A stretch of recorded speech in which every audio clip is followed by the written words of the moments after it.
More than 300 South Korean workers returned home this Friday after a week-long detention in the United States, an episode that has shaken public trust in Washington, sparked unprecedented anger across South Korea, and raised serious questions about the future of one of Asia's most critical alliances.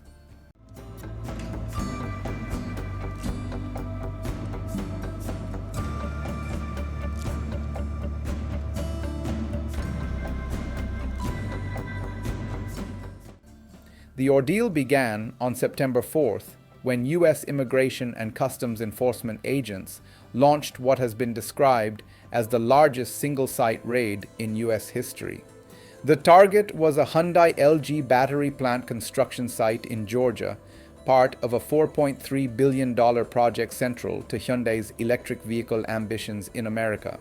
A total of 330 workers were detained, including 316 South Koreans and 14 of other nationalities.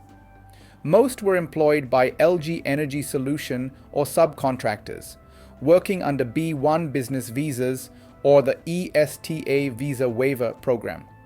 For years, Korean companies relied on this gray zone to bring in technicians quickly, since H-1B work visas take months to obtain, and South Korea does not enjoy the same special visa quotas as some other U.S. trade partners.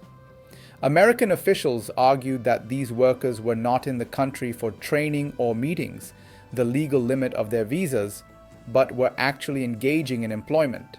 This interpretation turned a long-standing practice into a violation overnight.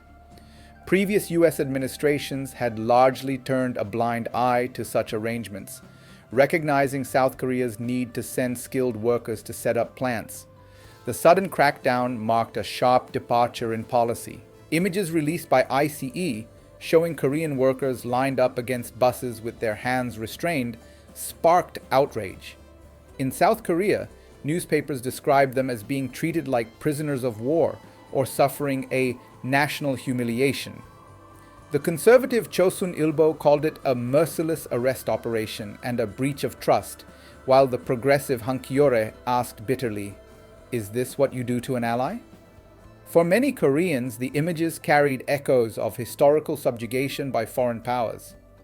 Public anger was reflected in an MBC survey showing 68% of South Koreans believed the US government did not show consideration for its ally. The returnees landed at Incheon International Airport to a muted but emotional reception. South Korea's presidential chief of staff, Kang Hoon-sik, offered words of apology, acknowledging that we couldn't bring them back sooner. President Lee Jae Myung went further, warning Washington that Korean companies might hesitate to invest directly in the United States if visa issues were not resolved. This was the sharpest rebuke from a South Korean leader toward the US in years. Lee stressed that these were not permanent employees, but short-term technicians needed to install specialized machinery, a skill set that US workers do not possess in sufficient numbers. Economically, the US needs Korean giants like Hyundai, LG, and Samsung to meet its green energy and EV targets.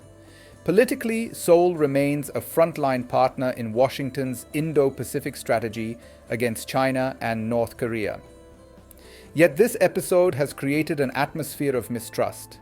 As Kang noted, South Korea now faces a new normal in dealing with the US, where rules seem to shift unpredictably. The detention has raised fears in Seoul that Washington prioritizes domestic politics over alliance stability. President Donald Trump, eyeing re-election, complicated matters further. He briefly offered to let the workers stay and train Americans, but only one accepted. His framing of the issue as a domestic labor opportunity plays well to US voters, but sends a chilling message to South Korean companies that they may be pawns in America's internal battles over jobs and immigration. The immediate crisis has ended with the workers' return, but the long-term implications remain unresolved. South Korea may now demand a dedicated US visa quota for technical workers, similar to what other allies enjoy. Failure to resolve this could slow Korean investment in US manufacturing, threatening projects worth tens of billions of dollars.